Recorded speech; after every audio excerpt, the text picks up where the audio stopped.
से करूँगा। लेकिन ये हमारे लिए एक जीवन का मकसद, एक मिशन बन गया था, एक कहानी को बताना और इसीलिए हम लोगों ने ये किया। जो मैं आपको बता रहा हूँ, ये इस फ़िल्म के अचीवमेंट्स नहीं हैं। ये बात दर्शाता है जब आप एक सच्ची कहानी लोगों के पास जाएँ, तो उसका यूनिवर्सल रेज़ोनेंस होता है and from India, from this Hindi film industry, we have achieved that. Thank you so much Vivek sir. Darshan bhai, this one's for you. मुझे बताएं, आपने जितनी भी फिल्में अब तक करी हैं, जैसा मैंने कहा वर्सेटैलिटी की बात हम सब करते हैं, किरदार को अलग एक परवान चढ़ा देते हैं आप। ये आपकी फिल्मी जर्नी में कितना इम्पोर्टेंट होगा, ये जो इमोशन है, how important would it be? Hello everyone. Actually मुझे याद है मेरी पहली मीटिंग पल्लवी मैम के साथ, जब उन्होंने मुझे यही वीडियोस दिखाए थे। और जैसे मैं अभी नम हो रहा हूँ वैसे ही था मैं कुछ बोल नहीं पा रहा था वो वीडियोस देखने के बाद। फिर विवेक सर से मुलाकात हुई और उन्होंने मुझे स्क्रिप्ट दी फिल्म की। और स्क्रिप्ट पढ़ते वक्त भी मैंने सेम पेन और सफरिंग जो उन लोगों के साथ हुई, जो उन्होंने कैसे सरवाइव किया, वो सब इमेजिन किया और वही फील हुआ। वो दिन और फिल्म ख़त्म होने के तकरीबन 2 हफ्ते और लगे होंगे मुझे इस कैरेक्टर से बाहर आने में। और हर नाइट का मैं बता सकता हूँ कि मैं अपने बिस्तर पे सो नहीं पाता था होटल रूम में, क्योंकि मुझे एज एन एक्टर मैं बैक स्टोरी तैयार करता हूँ। बैक स्टोरी तैयार करने में मुझे और वीडियोस देखने पड़ते थे और जानना पड़ता था। और एज मैं कॉलेज स्टूडेंट प्ले कर रहा हूँ कृष्णा पंडित, जिसकी रुचि पॉलिटिक्स में है। और वो बहुत कंफ्यूज है, उसको लाइफ में बहुत कुछ जानना है, सच्चाई जाननी है जो उसके सामने नहीं आती है, हर तरफ से अलग अलग रूप में उसके सामने आती है जिसको वो एक्सेप्ट नहीं कर पाता है। तो वो सब जानना, उस कैरेक्टर में जाना मेरे लिए बहुत बहुत डिफ़िकल्ट रहा। तो ये रोल मेरे लिए मोस्ट डिफ़िकल्ट रहा। बट मैं अपने आप को बहुत खुशकिस्मत मानता हूँ कि मुझे कृष्णा पंडित कैरेक्टर करने का मौका मिला, क्योंकि ये फिल्म नहीं है, ये एक रियल स्टोरी है। जी। ये इमोशंस हैं लोगों के जो उनके साथ बीती है। एंड आई थिंक जब मैं आज रिव्यूज़ देख रहा हूँ, जितने भी यूट्यूब पे या जहाँ पे भी अवेलेबल हैं, चाहे वो इंडियंस हों, पाकिस्तानी हों, चाहे वो यूएस से हों, यूरोप से हों, अफ्रीका से हों, हर आदमी इमोशनल था, राइट।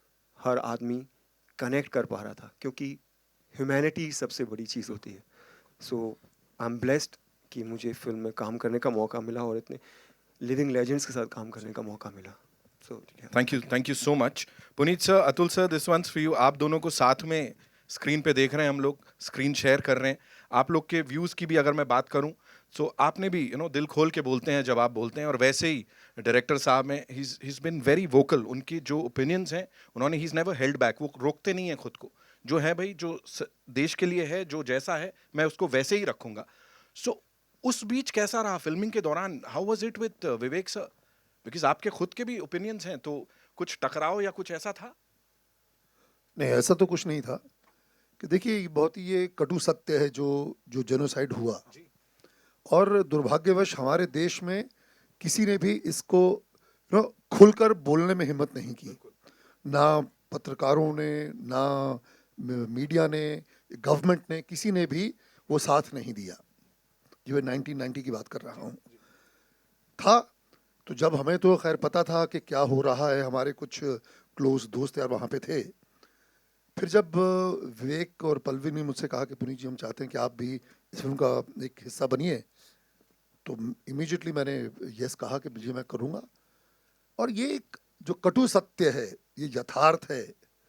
तो और इसे ऐसी बोल्ड सब्जेक्ट को बाहर लाना, ये अपने आप में काबिल तारीफ बात है जो विवेक जी ने किया है। जी। बिल्कुल। उन्होंने इस मुद्दे को उठाया, तो ये सराहनीय है। ये बहुत ही ब्रेव अटेम्प्ट है। और मैं ये चाहता हूँ कि ये जो फिल्म है, ये जो सत्य है, ये हर दर्शक, हर हिंदुस्तानी, हर इंसान इसे ज़रूर देखे, ताकि पता चले कि हमारे देश में किस तरह एक ना मास जो मर्डर किए गए, जेनोसाइड किया गया, ये जो है ये सत्य सामने आना चाहिए, ताकि दोबारा ऐसा कभी भी हिंदुस्तान में ना हो। जी, बिल्कुल बिल्कुल। Thank you sir. Atul sir, क्या कहना चाहेंगे आप?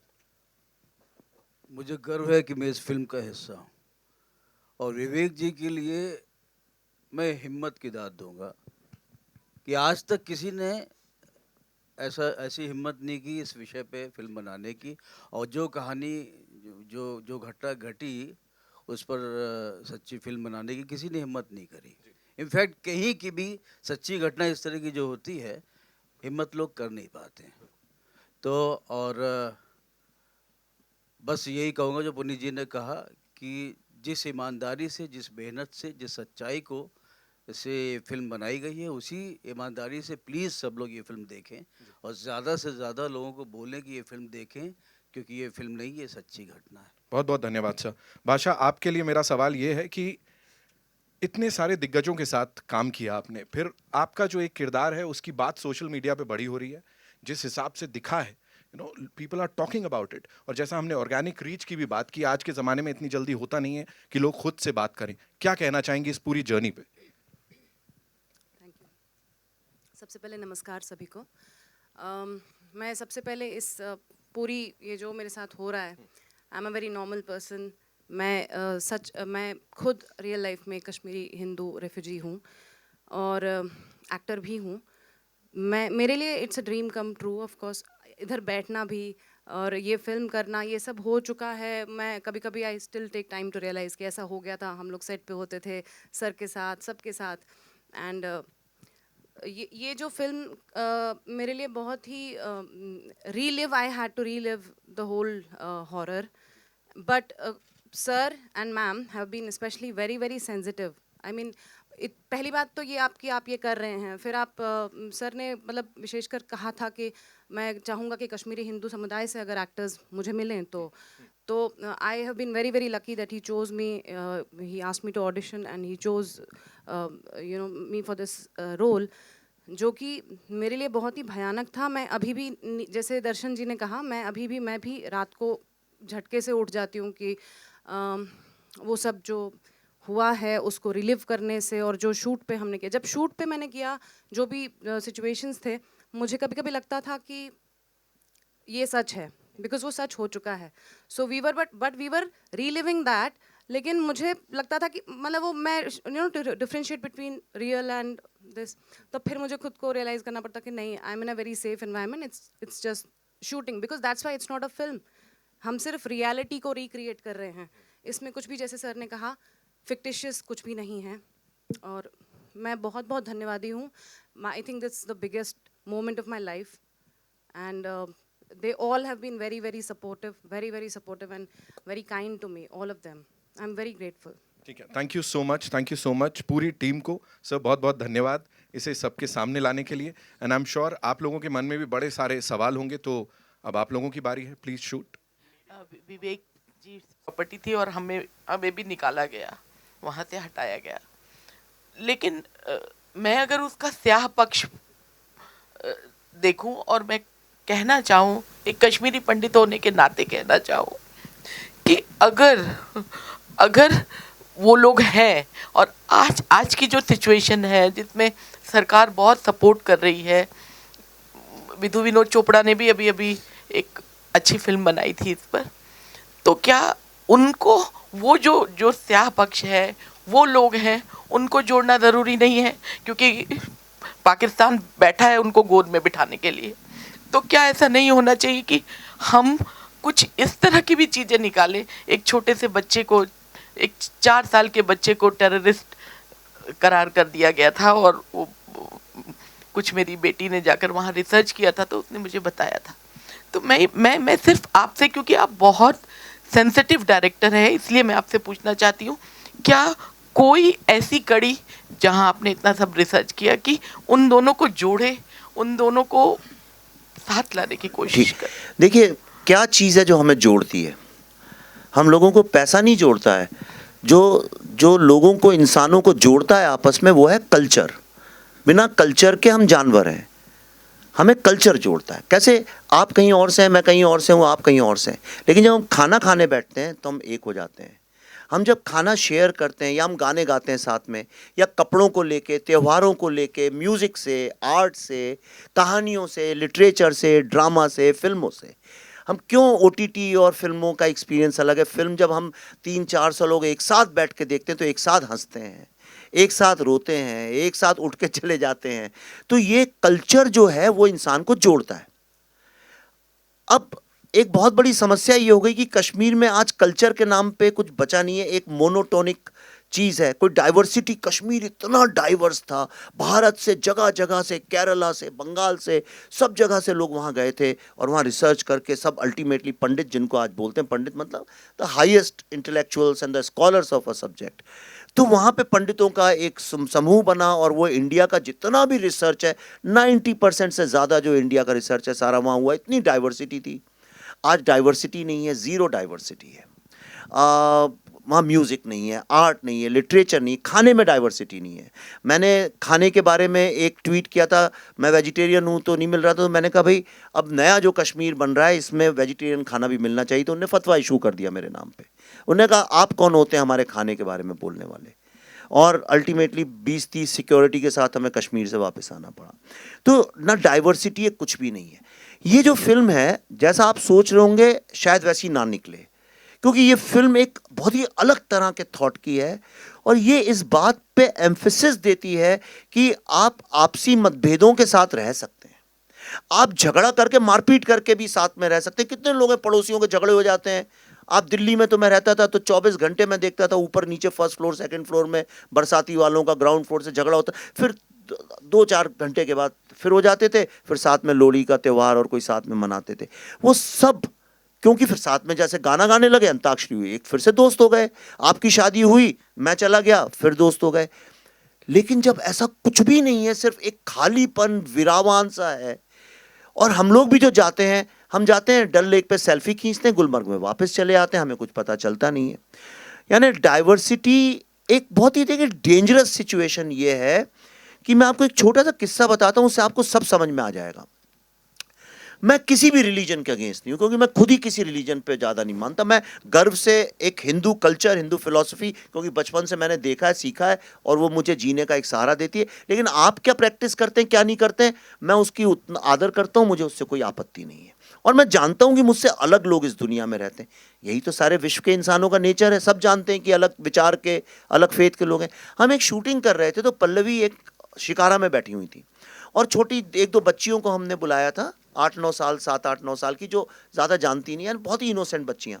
वो पल्लवी के दोनों तरफ बैठी थी। तो हम कैमरा जब शिफ्ट कर रहे थे, उदय जी हमारे DOP सर हैं यहाँ पे, और तो एक बच्ची, शायद 1 बजा होगा, दोपहर का नमाज का टाइम था। पल्लवी से उसने बोला आप नमाज पढ़ने नहीं जाएंगी? तो पल्लवी ने बोला नहीं, मैं तो नहीं जाऊँगी। तो कह रही क्यों नहीं जाएंगी आप नमाज पढ़ने? पल्लवी ने कहा इसलिए क्योंकि मैं मुसलमान नहीं हूँ। तो कहने लगी अरे ऐसा कैसे हो सकता है, आप कहीं नहीं जाती नमाज पढ़ने? पल्लवी ने कहा नहीं देखो ऐसा है, मैं हिंदू हूँ इसलिए मैं नमाज नहीं पढ़ती हूँ। कहने लगी तो क्या हुआ, नमाज तो हर कोई पढ़ता है। एक 8-9 साल की बच्ची, 10 साल की बच्ची, दुनिया में कोई भी बच्चा हो इस बात को जानता है कि अलग अलग फेथ के लोग होते हैं। पर कश्मीर में 1990 के बाद जो पैदा हुए हैं लोग, उनको कुछ आइडिया ही नहीं है इस बात का कि दुनिया में डाइवर्सिटी नाम की चीज़ है। इसका भारत और कश्मीर और पाकिस्तान से कुछ लेना देना ही नहीं है। आप एक पूरी की पूरी जनरेशन जो है वो इतनी इग्नोरेंस के साथ बड़ी हो रही है। मेरा जो ड्राइवर था टैक्सी का, वो लाल रंग के जूते पहनता था। तो मैंने उससे एक दिन शूटिंग के दौरान यही पूछा, वो बड़े अजीब से लंबे लंबे रेड बूट्स थे, तो मुझे थोड़ा अजीब भी लगते थे, चमकते हुए लाल। तो मैंने उससे ऐसे ही चिढ़ाते हुए बोला क्यों भाई बड़े अच्छे जूते पहन रखे हैं, कहाँ थाईलैंड से लाए हो, फॉरेन से लाए हो? कहता हाँ। तो मैं सोचा शायद थाईलैंड का नाम लेगा, 20-25 हज़ार रुपये के टिकट में कोई भी चला जाता है आजकल थाईलैंड वगैरह। तो मैंने बोला थाईलैंड से? वो बोला नहीं दिल्ली से। इंडिया भी नहीं बोला उसने, दिल्ली से। और मैं यकीन से कह सकता हूं, थोड़ी तो मैं भी समझ रखता हूं इंसान की, मैं आपको गारंटी से कह सकता हूं उसने जिस इनोसेंस से बोला था उसको आइडिया ही नहीं था इस बात का कि वो जो कह रहा है वो गलत है। तो ये जो हमने क्रिएट कर दिया, ये फिल्म यही आपको बताएगी कि क्या होता है जब आप एक सोल को खत्म कर दें, कल्चर को, आर्ट, म्यूजिक, लिटरेचर, आर्किटेक्चर, इन सब चीजों को खत्म कर दें, तो वो किसका लॉस है? क्या वो कश्मीर का लॉस है? क्या वो हिंदू मुस्लिम का लॉस है? क्या वो भारत का लॉस है? या पूरी ह्यूमैनिटी का है? अगर कोई आज सिलिकॉन वैली को जाकर डिस्ट्रॉय कर दे तो किसका लॉस है? वो आपका और हमारा भी तो लॉस है। लेकिन हम तब तक उसको अपना लॉस और डेंजर नहीं समझते जब तक वो गोरेगांव या बोरीवली तक आके वो खड़ा ना हो जाए आपके सामने, या दिल्ली में गुड़गांव या फरीदाबाद तक ना आ जाए। हमारे तो किसी और का प्रॉब्लम है, देख लेंगे। पर ये फिल्म देखने के बाद अपने जीवन में मैं गारंटी करता हूं आप कभी ऐसा नहीं सोच पाएंगे। So be prepared before you see this film. Vivek sir, Priyanka Singh, Dainik Jagran से। जब आप रिसर्च कर रहे थे फिल्म के लिए, आपने कहा था कि बतौर फिल्म मेकर मुझ में एक बदलाव आएगा, और अभी थोड़ी देर पहले भी आपने एक शब्द का इस्तेमाल किया अपने लिए, अपना नाम आपने कहा विवेक अग्निहोत्री 2.0 वर्जन। तो क्या बदलाव है पहले विवेक अग्निहोत्री में और 2.0 वर्जन जो है, दोनों में क्या बड़ा बदलाव एक हुआ है? मुझे ज़्यादा बोलने की ज़रूरत नहीं है, आप बस ट्विटर में जाइए और जिस डेट को मैंने इसका रिसर्च शुरू किया था उस डेट के पहले मुझे देखिए, उसके बाद देखिए। सारा ये क्रिएटिव कॉन्शियसनेस, सुबह स्पिरिचुअलिटी की बात उसी के बाद सारी शुरू हुई है। पर एक जो बदलाव मेरे में, पल्लवी में, हमारे दोनों बच्चों में जो आया, क्योंकि हमारे दोनों बच्चों को हमने इसलिए इन्वॉल्व किया था, ट्रूथ कितना भी ज़्यादा कड़वा हो, कुछ हो, यही उम्र है 18-19 साल की जब तुम्हें समझ में आना चाहिए कि क्या होता है जब ह्यूमैनिटी नहीं होती है। मेरा विश्वास कल्चर, आर्ट, लिटरेचर, इन चीज़ों पे इतना ज़्यादा बढ़ गया है, मुझे समझ में आ गया है वही सोसाइटी सबसे ज़्यादा सुखी है जहाँ पे डाइवर्स कल्चर है, डाइवर्सिटी जहाँ पे है। आज भारत, सब कहते हैं 5000 साल से we have survived the oldest civilisation in the world. क्यों है? क्योंकि इतनी डाइवर्सिटी दुनिया में कहीं भी नहीं है जितनी हमारे यहाँ है। तो मेरा विश्वास डाइवर्सिटी पे बढ़ गया है। और मुझे एक बात तो ज़रूर समझ में आ गई है कि हम ह्यूमैनिटी, ह्यूमन राइट्स की बात करते हैं। मैंने तो अपनी ज़िंदगी में जिस ह्यूमैनिटी की हम बात करते नहीं देखी। मैंने कभी नहीं देखा कि एक भी दिन ऐसा विश्व में कभी हुआ हो जहाँ पे युद्ध नहीं हो रहा हो। कभी ऐसा नहीं हुआ है कि लोग जो हैं दूसरे ह्यूमन बीइंग को ख़त्म करने की कोशिश ना कर रहे हो। तो वो जिस ह्यूमैनिटी की एक आदर्श कल्पना है, मैंने वो नहीं देखी। लेकिन एक कश्मीर का रिसर्च करने के बाद मैंने ये ज़रूर देखा कि जब ह्यूमैनिटी नहीं होती है, जब इनह्यूमैनिटी होती है, तब क्या होता है। आप, बड़ा सटल डिफरेंस है। मतलब कुछ अच्छा होगा तो क्या होगा मुझे नहीं पता, लेकिन मुझे इतना पता है जब बुराई सेट इन करती है तब क्या होता है। और वो इतना बड़ा विनाश है जो धीरे धीरे हम सब के चारों तरफ आता जा रहा है, पर हमें एहसास नहीं हो रहा। आपको भी नहीं पता किस तरह आपके आसपास कल्चर जो है वो डिस्टर्ब हो रहा है, डिस्ट्रॉय हो रहा है, चेंज हो रहा है, पर हमें नहीं पता है क्योंकि हमारे घर के अंदर नहीं घुसा है, और शायद घुस भी गया, हमें एहसास नहीं है। पर ये फिल्म देखने के बाद आपको समझ में आएगा कि हम लोग कितनी डिफिकल्ट सिचुएशन के साथ गुजर रहे हैं। एक और सवाल है मेरा आपसे। शिया समुदाय नाराज़ है क्योंकि उनको लगता है कि आपने आयतोल्ला खोमैनी का जो तस्वीर है वो आपने आतंकवाद के साथ जोड़कर दिखाई है। उनकी मांग है कहीं ना कहीं कि उस दृश्य को निकाला जाए। सर, आपका क्या कहना है कि आप निकालना चाहेंगे या वो ज़रूरी है दिखाना, या रखना चाहेंगे? इस पर क्या रिएक्शन है आपका? देखिए, ये लीगल नोटिसेस हैं, इनका कायदे से मेरे को कुछ बोलना नहीं चाहिए। ये लीगल मैटर्स हैं तो इसका लीगल जवाब ही जाएगा प्रोड्यूसर्स की तरफ से। लेकिन मैं आपको इतना बता सकता हूँ कि दुनिया के किसी भी कोर्ट में, किसी भी कोर्ट में, किसी भी महफिल में, किसी भी फोरम पे, किसी भी प्लेटफॉर्म पे, मैं इस फिल्म के एक एक शॉट, उस शॉट के अंदर जो भी दर्शाया गया है, एक एक डायलॉग, एक एक कैरेक्टर की पूरी रिस्पॉन्सिबिलिटी अकेले लेने को तैयार हूँ।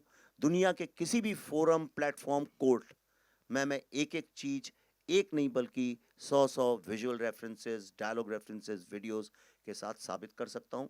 इसलिए उंगलियां तो बहुत लोग उठाएंगे क्योंकि सबका जो दुकानें चल रही थी हिंदुस्तान में इतने सालों से, सबकी वो थोड़ा उन पे भी चैलेंज होता है, उन वो भी एक्सपोज होते हैं, तो उंगलियां उठेंगी। मुझे उससे कोई इतनी, जब फतवों जैसी लड़ाइयाँ लड़ सकते हैं तो फिर 10, 12, 15 लीगल केसेस तो लड़ ही सकते हैं।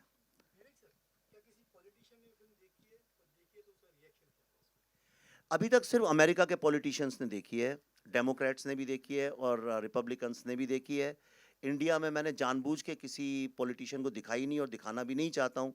और शायद एक मेरा मकसद यही था अमेरिका में पहले दिखाने के, क्योंकि इंडिया में दिखाता तो वो अननेसेसरीली पॉलिटिकल लेवल पे फिल्म फंस जाती। या I wanted it to be seen as a film. Kher साहब बार बार कहते हैं कि भाई ये एक फिल्म पहले है, बाद में कुछ और है, तो इसको एक फिल्म के नज़रिए से पहले देखें। अभी तक किसी को नहीं दिखाई और शायद दिखाएंगे हम। मैं तो नहीं दिखाने वाला हूँ, खुद देख लें तो लोग देख लें। खैर साहब